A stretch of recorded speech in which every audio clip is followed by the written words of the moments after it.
Rekan RKN dimanapun Anda berada, bersama saya Jerry Sumampo dalam 3 Question Update. Kita akan membicarakan hal terkait dengan perpanjangan masa jabatan Presiden yang akhir-akhir ini diwacanakan. Bersama saya sudah hadir Bapak atau Bang Emrus Sihombing. Baik. Selamat datang. Selamat datang, pengamat Bang Jerry. politik ya, pakar komunikasi politik dari Universitas Betul. Pelita Harapan. Tepat sekali. Nah, saya akan beri Baik. 3 pertanyaan. Ya, Bang. siap. Ya. Pertanyaan pertama ini soal terkait dengan perpanjangan masa jabatan Presiden yang akhir-akhir ini diwacanakan. Ini fenomena apa menurut Abang ini? Dan mengapa ini terjadi belakangan ini? Saya berpendapat bahwa itulah menunjukkan para teman-teman yang mengajukan ini sebagai fenomena, sebagai politician pragmatis, tidak politician konstitusional. Kenapa saya katakan begitu? Karena kalau politician konstitusional, dia akan taat sesuai dengan peraturan kita bahwa periode presiden itu 5 tahun. Tidak ada penundaan atau perpanjangan dan lain sebagainya. Jadi karena memang mereka punya agenda-agenda politik tertentu, bisa saja salah satu diantaranya adalah untuk meningkatkan popularitas dari sosok yang bersangkutan dan partai yang dipimpinnya, kalau yang menyampaikan itu adalah ketua umum partai. Demikian. Yang kedua nih Bang, Baik. pertanyaannya. Sejauh apa ini mungkin dalam situasi politik kita?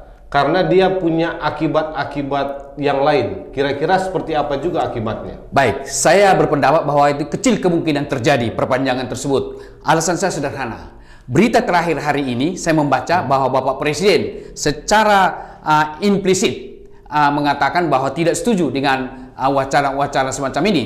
Dan kemudian bahwa di partai politik pun masih terpecah dan partai-partai besar masih belum menginginkan wacana-wacana tersebut. Jadi oleh karena itu peluang ini terjadi sangat kecil kemungkinan. Cuma saja karena mereka punya kepentingan-kepentingan tertentu, karena ini kan seksi isu ini dan bisa mendongkrak popularitas si sosok yang menyampaikan, tentu akan ada efeknya terdongkraknya popularitas dari partai yang dipimpinnya. Demikian.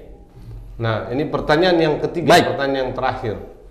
Bagaimana kira-kira masyarakat menyikapi fenomena ini gitu ya? Karena ini kan sudah ramai di masyarakat itu. Kira-kira publik seperti apa? Mungkin dikaitkan juga dengan pemilu 2024 yang nanti dalam waktu dekat itu tahapannya akan berjalan. Baik, saya mau mengamati di tengah masyarakat tentang isu ini, wacana ini sebenarnya masih pada level elitis, belum sampai kepada middle maupun grassroots. Artinya tidak merupakan konsen perhatian secara umum, mulai kelas menengah maupun kelas grassroots. Tetapi ini wacana yang dilontarkan oleh elit-elit tertentu, belum mempunyai suatu katakanlah pengaruh terhadap secara nasional. Namun karena ini diwacanakan oleh elit-elit politik tertentu, maka ini menjadi sengaja dilontarkan sedemikian rupa oleh para elit-elit politik. Dan saya mengatakan bahwa persoalan ini nanti akan hilang begitu saja. Karena pertama, tidak mendapat respon dari elit-elit politik yang lain, tidak mendapat respon dari partai-partai yang lain, dan tidak mendapat respon secara keseluruhan bagi masyarakat pemilik hak suara. Dan yang terakhir saya mengatakan bahwa pewacanaan tersebut sebagai bukti bahwa mereka-mereka ini adalah pelaku demokrasi prosedural, bukan demokrasi substansial, bukan demokrasi konstitusional. Baik, terima kasih Bang Emrus Sihombing. Makasih.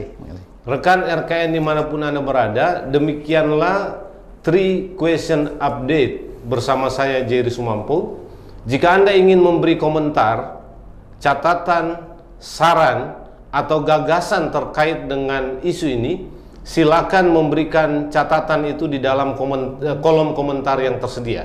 Terima kasih, sampai ketemu dalam 3 Question Update berikutnya.